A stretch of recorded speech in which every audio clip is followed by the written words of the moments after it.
Welcome to the show. What a day in the American political scene we had yesterday. Kamala Harris was interviewed by Fox News' Bret Baier, and Bret Baier tried to do gotcha after gotcha, and Kamala Harris caught every single one, crushing Trump and exposing Bret Baier for the dishonest tool of right-wing media that he has become. With edited clips deceptively done, Kamala Harris caught it.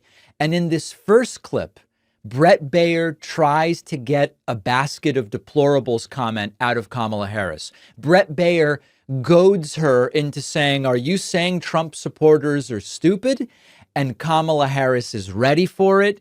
She doesn't fall for it. She doesn't fall for the bait, and truly shameful stuff from Bret Baier. Now, later, we'll see Bret Baier's reaction to this interview. Visibly shaken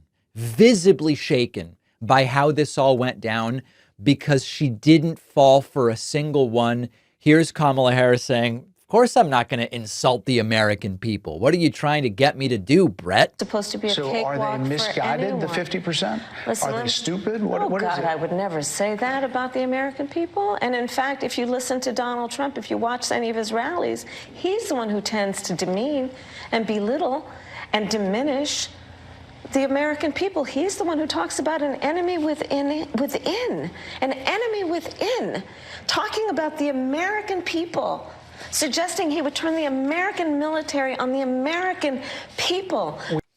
Perfect answer. Perfect answer. You're trying to get me to insult and demean the American people? I'm not going to do that. And by the way, it's Trump who's constantly demeaning people at every rally, in every interview, during town hall events. It's Trump the bully, Trump the demeanor. And then this is really maybe the most controversial part of this interview. At the end of that answer, Kamala Harris mentioned Trump talks about the enemy within. Trump is the one saying, part of the problem is other Americans, Americans who don't support me. This is unbelievable. Kamala Harris called out Bret Baier for showing a deceptively edited clip of Trump that doesn't include Trump saying we have an enemy within our borders. Okay, so let's do this in order. Here is Kamala Harris after the clip was played saying, "Bret, that's not what Trump's been saying. He's been saying more than that." After, I'll show you the full clip and then what Bret Baier played for Kamala Harris, and you will see how dishonest and pathetic this is. But here is Kamala Harris noticing that the clip was deceptively edited, calling it out. You can't ask for something better than this. That clip was not what he has been saying about the enemy within, that he has repeated when he's speaking about the American people. That's not what you just showed. Well, he was asked about that No, that's not what you just showed. In all fairness and respect to you. That was the question that we... And now Bret Baier gets insanely defensive because he got caught red-handed. She was ready. They tried to pull it on her and she didn't go for it.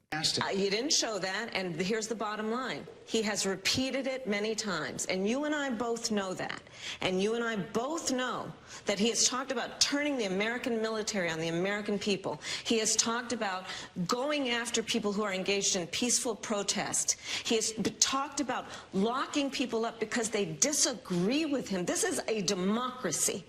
And in a democracy, the President of the United States, in the United States of America, should be willing to be able to handle criticism without saying he'd lock people up for doing it. Now, of course, the reaction from some of the MAGA-Potamians was, "Oh, she sounds angry." First of all, the angry black lady trope. Come on. Do you guys have anything else, you pathetic people? But wouldn't you be angry if Bret Baier is setting you up with the deceptively edited clip and Bret Baier knows he got caught? Here are the clips, okay? You will first see what was played by Fox from Trump's answer about this, and then you will see the full answer, which includes Trump calling Americans the enemy within. We asked that question to the former president today. Harris Faulkner had a town hall, and this is how he responded. I heard about that. They were saying I was like threatening. I'm not threatening anybody. They're the ones doing the threatening. They do phony investigations. I've been investigated more than Alphonse Capone. He was the greatest gangster. No, it's true. No, but think of it. It's called weaponization of government. It's a terrible thing. Kamala Harris has said you sound So now we're going to the actual answer here. unhinged, and unchecked power is in our future. What do you say about that? I thought it was a nice presentation. I wasn't unhinged. You know what they are? They're a party of sound bites. Somebody asked me, can they be brought together? It was I never thought, really, I wasn't thinking like they could, because they're very, very different. And it is the enemy from within, and they're very dangerous. They're Marxists and communists and fascists, and they're sick. I use a guy like Adam Schiff because they made up the Russia hoax. It took 2 years to solve the problem. Absolutely nothing was done wrong, et cetera, et cetera. They're dangerous for our country. We have China. Dangerous for our country, Marxists, communists, the enemy within. That's Trump's answer about bringing together Democrats and Republicans, liberals and conservatives, left-wingers and reactionary fools, whatever. Trump's actual answer included, this is the enemy within. They are Marxists and communists, and they are terrible people. Bret Baier should be ashamed of himself. Fox News should be ashamed of itself. And Kamala Harris, you've got to give her credit. She was ready. She knew exactly what they were doing. Couple other interesting moments. Kamala Harris did clarify, I'm not just going to be an extension of Joe Biden's presidency. I'm my own person. I bring my own experience, and it's going to be my presidency. Let me be very clear. My presidency will not be a continuation of Joe Biden's presidency. And like every new president that comes into office, I will bring my life experiences, my professional experiences, and fresh and new ideas. I represent a new generation of leadership. I, for example, am someone who has not spent the majority of my career in Washington, D.C. I invite ideas, whether it be from the Republicans who are supporting me, who were just on stage with me minutes ago, and the business sector, and others who can contribute to the decisions that I make about, for example, my plan for increasing the supply of housing in America and bringing down the cost of housing, addressing the issue of small businesses, which is about working with the private sector to bring more capital and access to capital to our small business leaders, including my plan for a $25,000 down payment assistance for first-time home buyers and for small businesses. And you hear Bret Baier there, desperate to interrupt. And this was a theme, and it got so bad as every one of the traps Bret Baier set, Kamala Harris skillfully evaded. He just keeps trying to interrupt more and more, to the point where Kamala Harris eventually goes, could I like actually answer a question here? Before the bipartisan Safer Communities Act, the first bill, practically within hours of taking the oath, was a bill to fix our immigration system. Yes, ma'am. It was called the U.S. Citizenship Act of 2021. Exactly. It was essentially a pathway to citizenship for the... Yes, ma'am. May I finish responding, please? But you have to let me finish, You please. had the White House and the House and the Senate, and they didn't bring up that bill. I'm in the middle of responding to the point you're raising, and I'd like to finish. Yes, ma'am. It's funny how the right reacted by saying she couldn't stay on topic, so he was right to interrupt. Have you ever seen a Trump interview? Mr. Trump, should Google be broken up? They're purging people from voter rolls in Virginia. Oh, the question was about Google. Kamala Harris actually stayed on topic.